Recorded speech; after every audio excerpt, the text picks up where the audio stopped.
এই পৃথিবীতে আমাদের কাজটা কি? এক নাম্বার হচ্ছে আল্লাহ পাককে চিনতে শেখা, আল্লাহ পাকের সামনে আত্মসমর্পণ করা, তার নবীর সুন্নতগুলো মেনে চলা, হালাল খাওয়া, একটা আদর্শ পরিবার গঠন করা, সন্তানদেরকে মানুষ করা, দিনের দাওয়াতের কাজ করা এবং দিনটাকে আল্লাহর জমিনে প্রতিষ্ঠার চেষ্টা করা। এছাড়া কি আমাদের কোনো কাজ আছে পৃথিবীতে? বাকি যে কাজগুলো সেগুলো আনুষঙ্গিক এবং সেগুলো ইবাদত হিসেবে গণ্য হবে যদি আল্লাহর জন্য হয় এবং রাসূলের তরিকায় হয়। যেমন কেউ যদি ঘুমায়, ঘুমানোর কাজটাও তো ইবাদত, যদি সেটা রাসূলের তরিকা মোতাবেক হয়। সিম্পল। খাওয়া দাওয়া করা, আমরা আমাদের চাহিদায় খাই, কিন্তু এটাও ইবাদত হিসেবে গণ্য হবে যদি খাওয়ার সুন্নাতটা আমরা ঠিক মতো আদায় করতে পারি। তাহলে প্রতিটা কাজই সুন্নাত এবং ইবাদত হবে যদি আমরা সেটার তরিকা ঠিক রাখি। মূল কাজগুলো কি? মূল কাজগুলো হচ্ছে এক, এই পৃথিবীতে আল্লাহকে চেনা, আল্লাহকে চিনতে শেখা। দুই, আল্লাহ রাব্বুল আলামিনের সামনে শর্তহীন আত্মসমর্পণ, শর্ত সাপেক্ষে না, একদম নিঃশর্ত আত্মসমর্পণ। তিন, আল্লাহ পাকের সমস্ত হুকুম আহকামগুলো মেনে চলা। চার, রাসূলুল্লাহ সাল্লাল্লাহু আলাইহি ওয়াসাল্লামের আদর্শ প্রত্যেকটা কাজে বাস্তবায়ন করা, সুন্নতের উপর থাকা। পাঁচ, হালাল খাওয়া। ছয়, আদর্শ পরিবার গড়ে তোলা। সাত, সন্তান প্রতিপালন। আট, সৎ কাজে আদেশ। নয়, অসৎ কাজে নিষেধ। 10, আল্লাহ পাকের এই জমিনের মধ্যে দিনটাকে প্রতিষ্ঠার চেষ্টা করা, যার যা সামর্থ্য আছে তাই দিয়ে।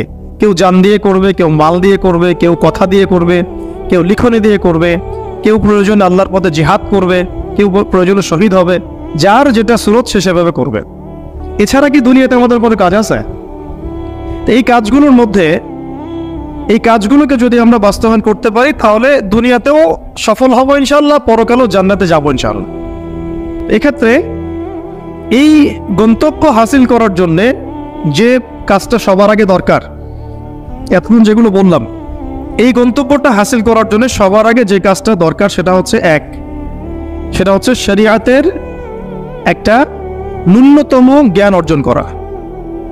শরিয়াতের ন্যূনতম একটা জ্ঞান অর্জন করা। এর সাথে আপনাকে আরবি ভাষা কিছুটা হলেও শিখতে হবে যাতে আপনি কোরআনটা বুঝতে পারেন। 3 নাম্বার হচ্ছে হাদিস শাস্ত্র পড়ার যোগ্যতা আপনাকে অর্জন করতে হবে, মানে হাদিস পড়াশোনা করতে হবে। 4 নাম্বার, নবী সাল্লাল্লাহু আলাইহি ওয়াসাল্লামের পবিত্র সিরাত অর্থাৎ জীবনী, এটা আপনাকে পড়তে হবে। মনে থাকবে তো? লিখে নেন। 5 নাম্বার হচ্ছে, 1 নাম্বার কি বলেছিলাম? বিশুদ্ধ কোরআন তিলাওয়াত। তারপরে বলেছি আরবি ভাষা শিক্ষা করা। তারপরে বলেছি হাদিস পাঠ। তারপরে বলেছি সিরাত পাঠ। 5 নাম্বার হচ্ছে আকীদা বিশুদ্ধ করা। আকীদা বিশুদ্ধ করা। আকীদার অনেক কিতাব আছে এবং আকীদার আর অনেক দার্সও আছে, এটা নিয়ে আমরা পরে আলোচনা করবো ইনশাআল্লাহ। 6 নাম্বার হচ্ছে আপনার ইসলামের ইতিহাস পড়াশোনা করতে হবে, ইসলামের ইতিহাসটা পড়াশোনা করতে হবে। 7 নাম্বার হচ্ছে ইসলামিক অর্থনীতি পড়াশোনা করতে হবে, ইসলামী অর্থনীতির জ্ঞান রাখতে হবে। 8 নাম্বার, ইসলামিক পারিবারিক জীবন ব্যবস্থার জ্ঞান অর্জন করতে হবে, ইসলামিক পারিবারিক জীবন ব্যবস্থার জ্ঞান অর্জন করতে হবে। 9 নাম্বার, সন্তান প্রতিপালন কিভাবে করতে হয়, ইসলামিক প্যারেন্টিং এর জ্ঞান অর্জন করতে হবে।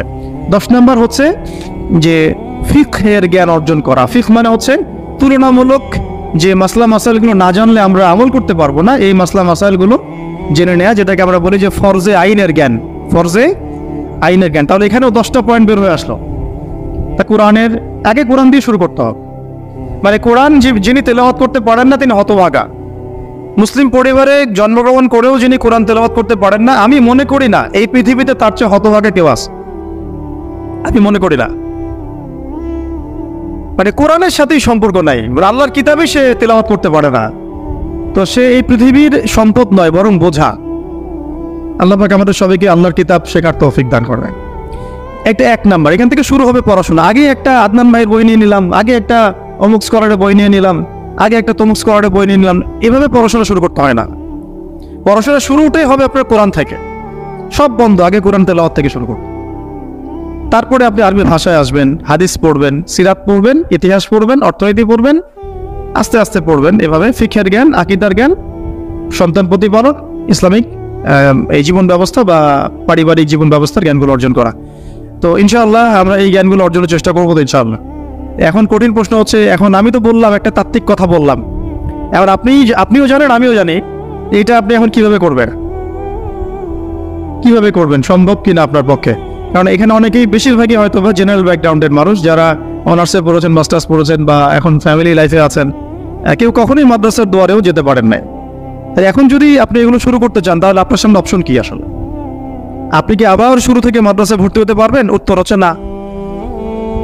তাহলে সেকেন্ড অপশন হচ্ছে মাদ্রাসা ভিত্তিক যদি শর্ট কোর্স চালু করা হয়, সেই শর্ট কোর্সগুলো আপনাকে করতে হবে, এছাড়া তো কোনো অপশন নাই।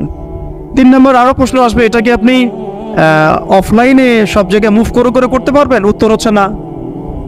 যদি আপনার অফলাইনে আপনার সামনে কোনো সুযোগ থাকে তাহলে তো ভালো, যে আপনার পাশে একটা মাদ্রাসা আছে বা আপনার এলাকাতে একটা সুন্দর মাদ্রাসা আছে, এটা থাকলে তো আলহামদুলিল্লাহ এবং ভালো, আমরা চাই সেটাই হোক। কিন্তু সবার ক্ষেত্রে এটা পসিবল হয়ে ওঠে না। এই কারণে অনলাইনের কোর্সগুলোর দিকেও একটু ফোকাস করতে পারেন, যাতে ঘরে বসে পর্দার সাথে আপনি কোর্সগুলো করতে পারেন। 4 নম্বর পয়েন্ট হচ্ছে, এই কোর্সগুলো করলে এবার সব শেখা যায় না। কারণ অনলাইনের কোর্সগুলো তো আপেক্ষিক, এগুলো সব সামনাসামনি বসে তো পড়ানো হয় না, এই কারণে ইফেক্টটা আসে না। এই যে সামনে বসে লেকচার দিচ্ছে, এটার যে ইম্প্যাক্ট, এটা অনলাইন লেকচার শোয়ার ইম্প্যাক্টটা সেম না কখনোই। এই জন্য আমরা সবসময় বলি যে ওস্তাদদের সামনে গিয়ে দার্স নেওয়া আর কি। এই সুযোগটা তো সবাই সব মেয়ে পাচ্ছেন না, এই জন্য আমরা আপনাদের প্রতি আহ্বান করব এবং আমরাও উদ্যোগ নেওয়ার চেষ্টা করব, যাতে প্রত্যেকটা বিভাগীয় শহরে, অ্যাটলিস্ট প্রত্যেকটা বিভাগীয় শহরে মেয়েদের জন্য একটা স্বনামধন্য, একটা আদর্শ দিনী মার্কাজ প্রতিষ্ঠা করা যায়, যেখানে অফলাইনে আমাদের দিনী বোনরা এসে সপ্তাহে 2 দিন 3 দিন শিখবেন। এতে ইনশাআল্লাহ 1 বছর অনলাইনে পড়ার চাইতে বেশি ফায়দা হবে চাল। কিন্তু এই কাজটা আমার একার পক্ষে করা সম্ভব না, ওনার একার পক্ষে করা সম্ভব না। তো এটা আবার আমাদের সবাইকেই হাত লাগাতে হবে। আমার কাছে এত অর্থ সম্পদ নাই, আমার কাছে কোনো জায়গা জমিও নাই, থাকলে আমরা আল্লাহর রাস্তায় ফি সাবিলিল্লাহ দিয়ে দিতাম। যাদের কাছে আছে তারা এগিয়ে আসেন, প্রতিষ্ঠান গড়ে তোলেন, প্রত্যেকটা এলাকায় একটা করে মেয়েদের মার্কাজ গড়ে তোলেন। টিচারদেরকে আমরা ট্রেন করে দেবো ইনশাআল্লাহ, সিলেবাস আমরা দিয়ে দেবো ইনশাআল্লাহ, মুআল্লিমা আমরা পাঠাবো ইনশাআল্লাহ। একটা এলাকার বোনদেরকে যেন বাইরে যেতে না হয়, সেই এলাকার মধ্যেই তারা 100 জন 50 জন বসে বসে দিন শিখবে। সম্ভব না এটা করা? অনেক আগেই সম্ভব ছিল এবং জরুরিও ছিল, কিন্তু আমরা অন্যদিকে বেশি ফোকাস করছি। মেয়েদেরকে সত্যি এখানে আমরা অবহেলার মধ্যেই রেখেছি। এখন আমার মেয়ে হয়েছে বলে আমি খুব কনসিয়াস যে আমি এখন মেয়ে নিয়ে কি করবো, আমার মেয়েকে আমি কিভাবে বড় করবো। এখন তো আমি মেয়েকে পড়তে অন্য কোথাও পাঠাবো না, কারণ সিকিউরিটি কনসার্ন। আমি আমার মেয়েকে কোথাও মেসে থাকতে দিব না, সিকিউরিটি কনসার্ন, এবং আমাদের গায়রতের খেলাফ, ব্যক্তিত্বের খেলাফ। তাহলে আমার মেয়েকে পড়াশোনা করানোর জন্য আমাকেই প্রতিষ্ঠান গড়ে তুলতে হবে, এবং এমন প্রতিষ্ঠান যেখানে আমার মেয়ে দুনিয়াবি জ্ঞানও পাবে, পরকালের জ্ঞানও পাবে। এটা তো অ্যাভেলেবল না। তো অ্যাভেলেবল হবে কখন? যখন সবাই হাত লাগাবো। দেখেন, আমি একটা হাদিস মনে করে দিই আপনাদেরকে, এটা বলতে চাচ্ছিলাম না কিন্তু বলছি। নবী সাল্লাল্লাহু আলাইহি ওয়াসাল্লাম একদিন ঈদের খুতবা দিচ্ছিলেন, এবং ওই খুতবাতে তিনি বলেছিলেন যে, হে মুসলিম নারীগণ, আমি জাহান্নামে দেখে এসেছি যে তোমাদের সংখ্যা বেশি। মুসলিম নারীগণের সংখ্যা বেশি, এটাও হাদিসের সঠিক ফাহাম না। মানে পুরো এই উম্মতের মধ্যে নারীদের একটা বড় অংশ জাহান্নামে যাবে, এই উম্মতের মধ্যে। তো তোমরা বেশি বেশি সাদাকা করো, তোমরা বেশি বেশি সদকা করো, একটা খেজুরের টুকরা দান করে হলেও জাহান্নাম থেকে বাঁচো। তো এটা বলার পরে বেলাল রাদিয়াল্লাহু আনহু একদিক থেকে আরেক দিক হাঁটছিলেন, সাথে একটা কাপড় ছিল। নারীরা তাদেরকেও গলার হার, কানের দুল, হাতের চুড়ি, এগুলো সোনার সব খুলে খুলে দান করছিলেন। মেয়েদেরকে সাদাকার মধ্য দিয়ে জাহান্নাম থেকে বাঁচতে হবে, সদকা করার মধ্য দিয়ে মেয়েদেরকে জাহান্নাম থেকে বাঁচতে হবে। আজকে যদি আপনি একটা প্রতিষ্ঠান গড়ে দিয়ে যেতে পারেন, এটা যদি আরো 50 বছর সাস্টেইন করে, এই 50 বছর এখানে যত মানুষ দিন শিখবে, সমস্ত মানুষের ইলমের নেকি আপনি পাবেন। এটা আমরা কিন্তু সবাই ব্যক্তি স্বার্থ নিয়ে চিন্তা করি, দুনিয়ার স্বার্থটাকে বেশি প্রাধান্য দেই।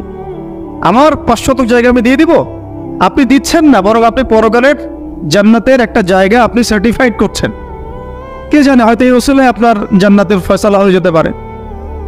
কেউ 10% জমির মধ্যে একটা মসজিদ করেছে, হতে পারে এই মসজিদের ওসিলায় আল্লাহ পাক তাকে জান্নাত দিতেও পারেন।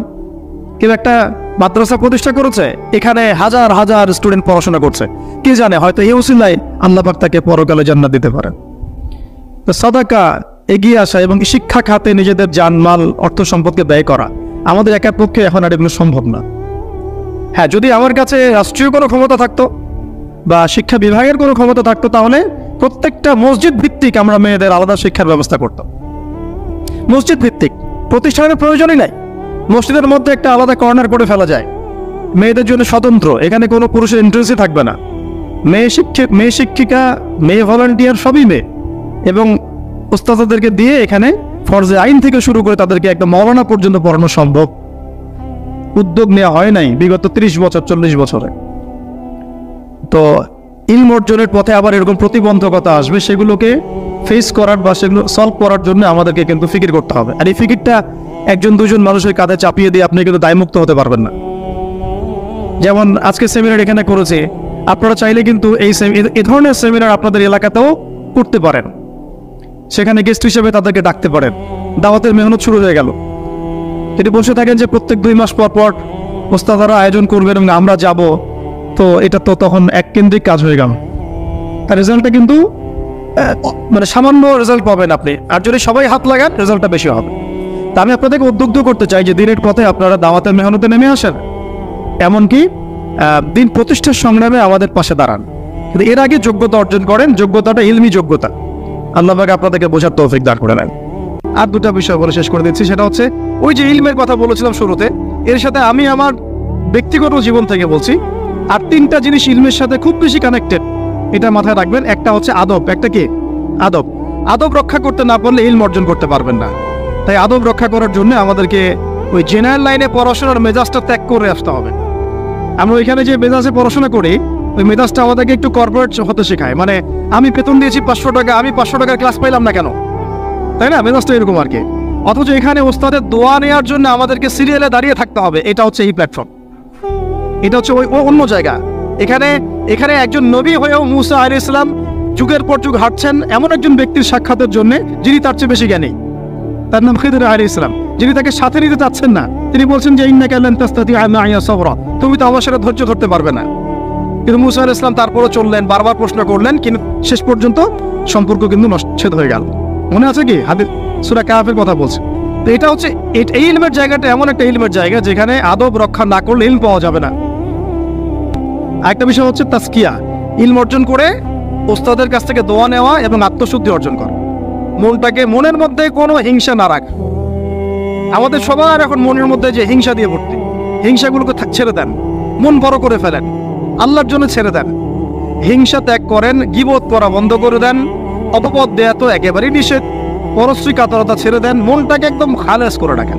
একটু সাহাবী সম্পর্কে নবীজি বলছেন, এই যে এখন যে সাহাবী ঢুকবে মসজিদে ও জান্নাতি, সবাই আগ্রহ নিয়ে বসে আছে, কে এসে? হ্যাঁ ঢুকলেন জান্নাতি। পরের দিনও সেম কথা, এখন যে ঢুকবে সে জান্নাতি। সেম সাহাবী ঢুকলেন, পরের দিনও সেম কথা, এখন যে ঢুকবে সে জান্নাতি। সেম সাহাবী ঢুকলেন। এবার একজন সাহাবী কৌশল করে তার বাসায় গেলেন, দেখি তো কি আমল করে সে। তো দেখলেন তো রাত্রেবেলা তাহাজ্জুদও উঠতেছে না, এশার নামাজ পড়ে ঘুমায় গেছে, ফজরের নামাজে উঠল। 3 দিন থাকলেন, 3 দিন সেম। তখন তিনি বললেন, আচ্ছা ভাই, তোমার ব্যাপারে নবীজি এরকম মন্তব্য করেছেন, তোমাকে তো এমন কোনো খাস আমল করতে দেখলাম না। তো তিনি বলছেন, আচ্ছা একটা বিষয় হতে পারে, আমি অত বেশি আমল হয়তো করি না, কিন্তু আমি যখন ঘুমাতে যাই আমি সবাইকে মাফ করে দিয়ে ঘুমাই। মন ফ্রেশ, মনটা থেকে সব বের করে দাও, এটা তাসকিয়া, এটা ইলমের সাথে সম্পৃক্ত। আল্লাহ পাক আমাদের সবাইকে এই বিষয়গুলো বোঝার তৌফিক দান করেন, আমিন। আর এরপরে আমি বলবো যে সন্তান প্রতিপালনে যত্নশীল হন, কারণ এরপরে তো আমাদের অ্যাসেট তারাই। এবং মেয়েদেরকে আমি বলবো যে আপনারা বেশি বেশি সন্তান নেবেন। কে শিখাইছে একটা বাচ্চা নিতে হবে, 2টা বাচ্চা নিতে হবে? এগুলো বোগাস কথাবার্তা পশ্চিমারা শিখাইছে। আর নবী সাল্লাল্লাহু আলাইহি ওয়াসাল্লাম কি বলেছেন? আমি সেই নারীদেরকে নিয়ে গর্ব করব যেই নারীরা বেশি বেশি সন্তান জন্ম দিতে পারে। আমি আমার উম্মতের সংখ্যা নিয়ে গর্ব করব। হ্যাঁ, সবার ফিজিক্যাল কন্ডিশন এক না হতে পারে, কিন্তু এই মানসিকতাটা ত্যাগ করতে হবে যে আমার একটাই, 2টি সন্তানের বেশি নয়, একটি হলে আরো ভালো হয়। এইসব পশ্চিমা তন্ত্রমন্ত্র বন্ধ করতে হবে, ঠিক আছে? এরপরে বলবো যে মিডিয়া দিয়ে, আচ্ছা, এই সন্তান প্রতিপালনের ক্ষেত্রে একটা কথা বলে দিই যে প্যারেন্টিং এর অনেক বই বাজারে বের হয়েছে, প্যারেন্টিং টিপস আছে। এই প্যারেন্টিংটা নিয়ে আলাদা ইনশাল্লাহ একদিন সেশন করবো, এখানে অনেক কথা বলার আছে। সন্তান প্রতিপালন একটা শিল্প, সন্তান প্রতিপালনটা একটা শিল্প, খুব ধৈর্যের কাজ, সবরের কাজ, লেগে থাকার কাজ। সন্তানকে সময় দেওয়া, ওর খাবারের দিকে খেয়াল রাখা, ওর মানসিকতার দিকে খেয়াল রাখা, ওর ফিজিক্যাল অ্যাক্টিভিটিস দিকে খেয়াল রাখা, ওর মানে আত্মা দূষিত হয়ে যাচ্ছে কিনা এটা খেয়াল রাখা, ওর ভালো একাডেমিক পরিবেশ নিশ্চিত করা, ভালো ওস্তাদ দেওয়া, ওর সাথে মেশা, ওকে আদর করা, অনেক কিছু আছে। এটা নিয়ে ইনশাল্লাহ আমরা একদিন আরেকটা সেশন করবো ইনশাল্লাহ। তো সন্তান প্রতিপালনের সাথে আমি বলবো যে প্রচলিত যে মিডিয়াগুলো, এই জি বাংলা, স্টার জলসা, এই যে পিছনে লেখা আছে যে অপসংস্কৃতি, এক কথায় বিজাতীয় অপসংস্কৃতি, এই মিডিয়াগুলো বাসা থেকে বন্ধ করে দেন। বাসায় থেকে টেলিভিশন ভেঙে ফেলে দেন একেবারে, টেলিভিশনের দরকার নেই বাসায়। আমরাও কিছু কিছু ক্ষেত্রে আসলে আমরাও অনলাইনের মধ্যে ডুবে গেছি। আমি নিজেও ফিকির করছি, চেষ্টা করছি এখান থেকে বের হওয়ার জন্য। আপনারাও বের হন, মানে প্র্যাকটিক্যাল জীবনে আসেন। এটা একটা ভার্চুয়াল জগৎ, এখান থেকে আমরা যা দেখি এটা আমাদের মাথার মধ্যে প্রভাব বিস্তার। বহু সামাজিক ঘটনা এবং পারিবারিক অঘটন এই ফেসবুক, ইউটিউব থেকে হচ্ছে। এই কন্টেন্টগুলো দেখা আমাদেরকে বন্ধ করতে, বাস্তবতার সাথে এগুলো কোনো সম্পর্ক নাই। আমাদের কিতাব পড়ার অভ্যাস বেশি করে বাড়াতে হবে, ওস্তাদদের সহবতে যাওয়া, আমল করা, কান্নাকাটি করা, দোয়া করা, ইস্তেগফার করা, আল্লাহর সাথে কানেকশন। আল্লাহ পাক আমাদেরকে মিডিয়ার এই রং ঢং বলি আমি, মিডিয়ার এই রং ঢংগুলো ত্যাগ করতে হবে। মিডিয়া একটা কিছু দেখলে আমাকে কেন কিনতে হবে?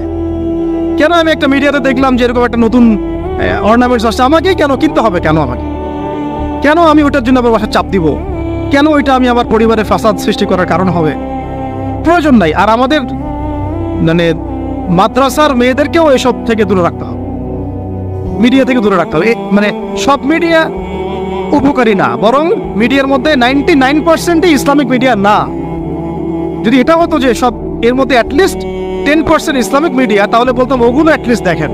কিন্তু এখানে কিন্তু সেই সুযোগটাও পাচ্ছেন না। খুব কম মিডিয়া আমাদেরকে প্রকৃত বিষয়টা শেখায় এবং সত্যের কাছাকাছি নিয়ে আসে। বেশিরভাগ মিডিয়াই প্রতারণাপূর্ণ এবং কর্পোরেট সেকশন, এগুলো থেকে আল্লাহ পাক আমাদেরকে দূরে থাকার তৌফিক দান করেন এবং এই কালচারগুলো ছেড়ে দেন। হিন্দুদের কালচারের সাথে আমাদের কি সম্পর্ক? আমরা মুসলিম, আমরা মুহাম্মদ সাল্লাল্লাহু আলাইহি ওয়াসাল্লামের উম্মত। আমাদের সাথে মুশরিকদের কি সম্পর্ক? আমাদের সাথে ইহুদিদের কি সম্পর্ক? আমাদের সাথে খ্রিস্টানদের কি সম্পর্ক থাকবে? আমরা কেন ওদের সংস্কৃতি গ্রহণ করি? কিসের জন্মদিন, কিসের মৃত্যু দিবস, হ্যাঁ কিসের এসব গায়ে হলুদ, কিসের এসব বৌভাত, এগুলো কি? এগুলোর সাথে আমাদের কি সম্পর্ক?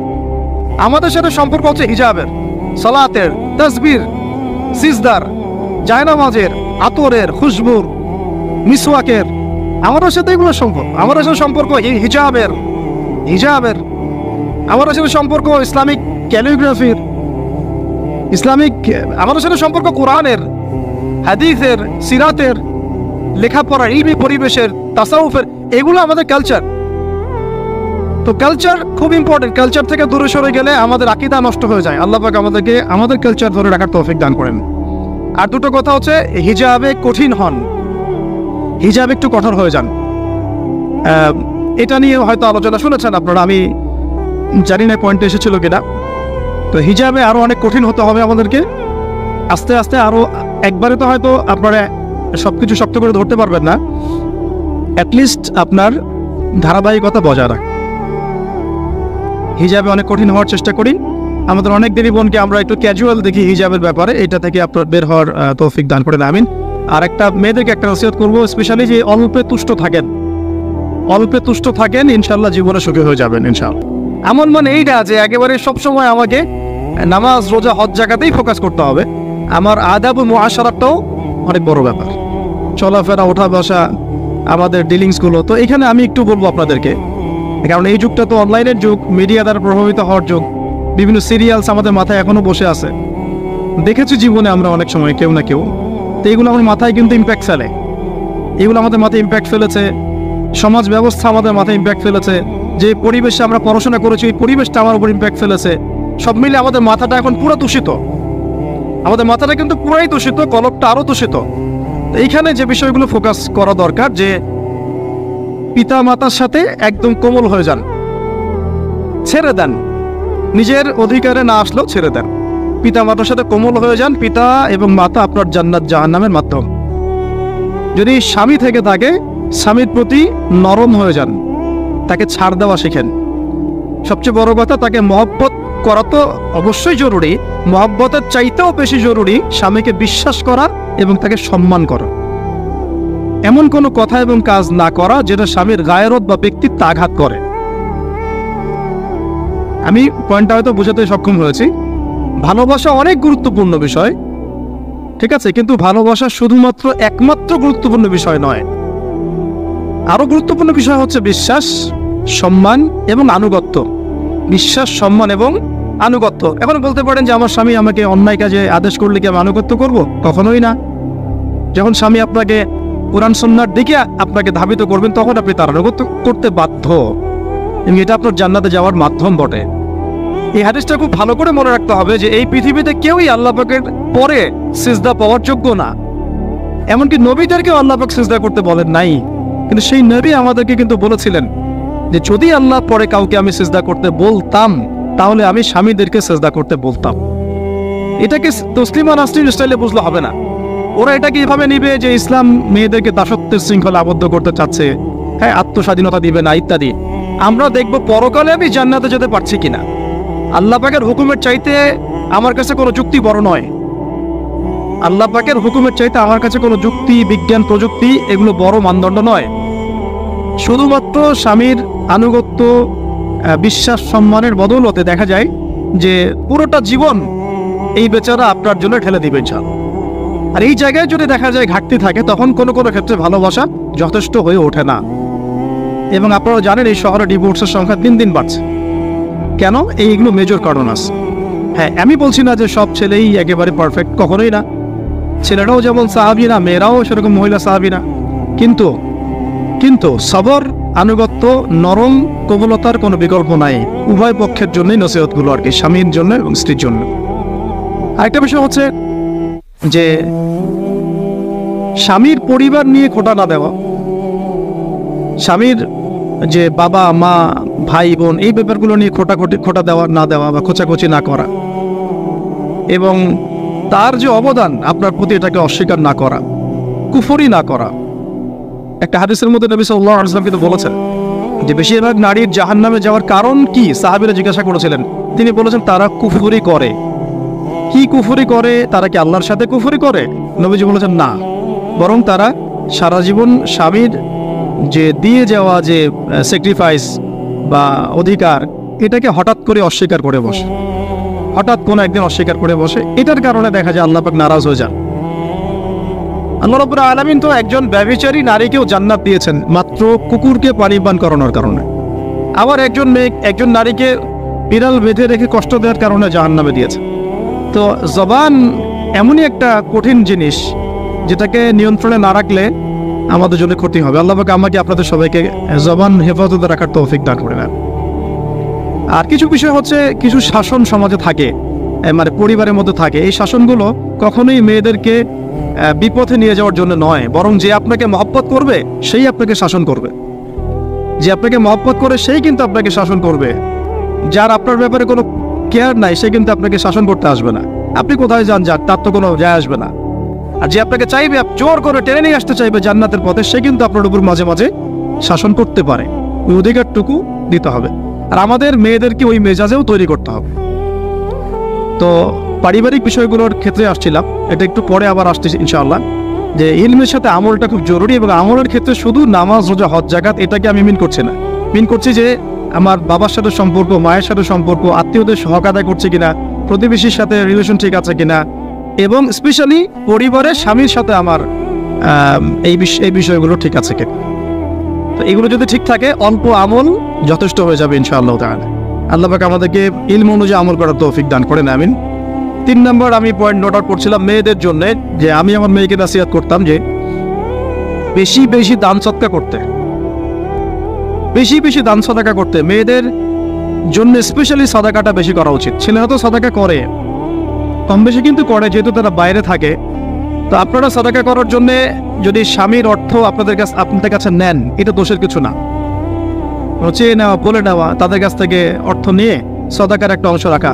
দেখেন, আবু বকর রাদিয়াল্লাহু আনহুর নাম তো সবাই শুনেছেন। তিনি যখন খলিফা হয়েছিলেন, তখন তার স্ত্রী কিছু কিছু করে সম্পদ জমিয়ে রাখতেন, খাবার জমিয়ে রাখতেন। পরে একদিন ভালো একটা খাবার রান্না করে খাইয়েছেন ওই জমিয়ে রাখা খাবার থেকে। এখান থেকে একটা বিষয় বুঝতে পারলাম, সম্পদ সেভ করা শিখতে হয়। একদম আমার ইনকাম আছে বলে যে একদম পুরো 1 লাখ টাকা ঢেলে দিতে হবে মাসে, জরুরি না। 10,000 টাকা করে সেভ করার চেষ্টা করেন। হয়তো এই 10,000 টাকা একটা পরিবারের ভরণ পোষণের জন্য যথেষ্ট হয়ে যাবে। ওই সেভ করা টাকাটা যদি আমি কালকে দান করে দেই আল্লাহর রাস্তায় বা অন্য কোনো মানুষকে, তার 1 মাসের খরচ হয়ে যাবে, বিশাল একটা উপকার হবে। আমরা কিন্তু কিছু টাকা পাইলেই কসমেটিক্স, নতুন জুয়েলারি, ঠিক আছে, নতুন কি আসলো বাজারে, নতুন কসমেটিক্স আর কি, তো এইগুলোর দিকে বেশি ফোকাস করে। এখান থেকে টাকা একটু জমিয়ে আমরা যদি আল্লাহর পথে ব্যয় করার চিন্তা করি, পরিবারে বরকত আসবে। এই জন্য সম্পদকে মূল্যায়ন করা, রিজিক আল্লাহ পাক দিয়েছেন বলেই সব যে ঢেলে দিতে হবে, এটা ভালো না, এই কাজটা ঠিক না। আল্লাহ পাক আজকে আপনাকে হয়তো 1 কোটি টাকা দিয়েছেন, কালকে আল্লাহ না করুক 1000 টাকার জন্য মানুষের কাছে হাত পাততে বাধ্য করতে পারেন আল্লাহ পাক। এমনও কিন্তু দিন আসতে পারে, দিন সবার সবসময় সমান থাকে না। আজকে আপনার কাছে 1 কোটি টাকা আছে, কিছু মনে হচ্ছে না, কালকে কে জানে আল্লাহ না করুক যে 1000 টাকা কারো কাছে চাইতে হচ্ছে, 1000 টাকার জন্য ঠেকে গেছেন, হতে পারে না? রিজিককে মানুষ তাজিম না করলে রিজিক দূরে চলে যায়। দুটো বিষয় খেয়াল রাখবেন, দুটো বিষয়। এক হচ্ছে মাঝে মাঝে মনের মধ্যে কিছু আমল করার ইচ্ছা আসে, আসলে মনে হলো যে আচ্ছা একটু 10টা আয়াত পড়ি, মনে হয় না মাঝে মাঝে এমন মনে হয় না? ওই সময় এই যে মনের মধ্যে যে এই ইরাদাটা জাগ্রত হওয়া, এটাকে আমরা বলি ওয়ারিদ। অন্য ভাষায় আপনি বলতে পারেন মেহমান। কি বলতে পারেন? এটা আল্লাহর পক্ষ থেকে আপনার কলবের মধ্যে মেহমান হিসেবে এসেছে।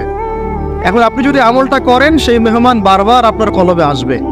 যদি আপনি ওই সময় আমলটা না করেন, মেহমান চলে যাবে, মেহমান অসম্মানিত হলে পরে আর আসবে না। একইভাবে রিজিক আল্লাহ পাক দিয়েছেন, এর তাজিম যদি করতে পারেন রিজিক বেশি আসবে। রিজিকের তাজিম সম্মান করতে না পারলে রিজিক আসবে না, বেশি কমে যাবে। উসমান রাদিয়াল্লাহু আনহু সবচেয়ে ধনী ছিলেন না? কেন জানেন? কেন? এটা কি জানেন কেন ধনী ছিলেন?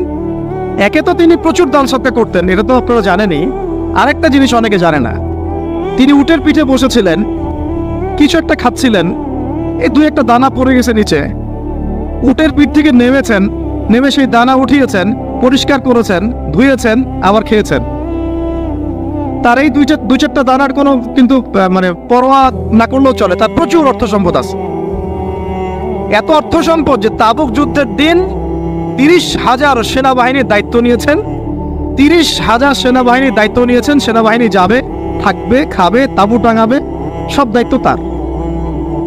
30,000 সেনাবাহিনীর দায়িত্ব নেওয়া কি চারটাখানি কথা? তো এই সাহাবী এই কয়েকটা খাবারের দানা উঠিয়ে খেলেন। নবী সাল্লাল্লাহু আলাইহি ওয়াসাল্লাম বলেছিলেন যে তোমাকে আল্লাহ পাক রিজিক বাড়িয়ে দিবেন না কেন? তুমি রিজিকের যে তাজিম, যে সম্মান তুমি করো, এর বদৌলতে আল্লাহ পাক তোমাকে বেহিসাব রিজিক দিবেন। দুইটা বিষয় খেয়াল রাখবো। আমলের মেহমান হৃদয়ের মধ্যে আসলে তাকে ফিরায় না দেওয়া, তাহলে সেই মেহমান কিন্তু আর আসবে না। মেহমানকে মূল্যায়ন করলে মেহমান বারবার আসবে ইনশাআল্লাহ। আর রিজিকের তাজিম না করলে রিজিক কিন্তু আপনার ঘরে বেশি বেশি আসবে না। এমনি তো হারামের যুগ, এমনি সুদের যুগ, এমনি ঘুষের যুগ। অলমোস্ট এভরি ফ্যামিলি সুদখোর এখন, অলমোস্ট এভরি ফ্যামিলি। মেয়েরা স্পেশালি যারা শাশুড়ি টাইপের, আপনারা মাইন্ড করেন না, তাদের সাইকোলজি যে এতই নিচে নেমে গেছে এখন যে আমার মেয়ে জাহান্নামে যায় যাক, হ্যাঁ আমার মেয়ে জাহান্নামে যায় যাক, সমস্যা নাই, দুনিয়াতে সে যেন ভালো থাকে। এটা কেন বললাম? একটা সুদখোরের ঘরে তুলে দিতে সে দ্বিধাবোধ করতেছে না, একটা দুর্নীতিবাজের ঘরে তুলে দিতে দ্বিধাবোধ করতেছে না, একটা ঘুষখোরের ঘরে তুলতে দ্বিধাবোধ করতেছে না, হ্যাঁ একটা মানে কি বলবো মাদক সেবী, ড্রাগ এডিক্টেড, বা এই যে আর কি বলবো ফাসেক, জালেম, এই ধরনের ঘরে উঠাই দিতেও সে দ্বিধাবোধ করছে না। 5তলা বাড়ি চাই আমার মেয়ে 5তলা বাড়ি থেকে সুখে থাকবে। এই যে সুখের ডেফিনেশন এখানে দিয়েছেন আপনারা। এই জন্য কত হাজার হাজার মেয়ের জীবন নষ্ট করে দিয়েছেন আপনারা। আমার কথা মাইন্ড করে না, হাজার হাজার মেয়ের জীবন মায়েরা নষ্ট করে দিয়েছে শুধুমাত্র মেয়েদের দুনিয়াবী সুখ এর সংজ্ঞাটা বুঝতে ভুল করার কারণে। এর নাম যদি সুখী হইতো, তাহলে অমুসলিমরা সুখী না কেন? পশ্চিমারা সুখী না কেন? ওরা আত্মহত্যা করে কেন? এভাবে মেয়েদের জীবন নষ্ট করেছেন। অথচ অল্প যদি হালাল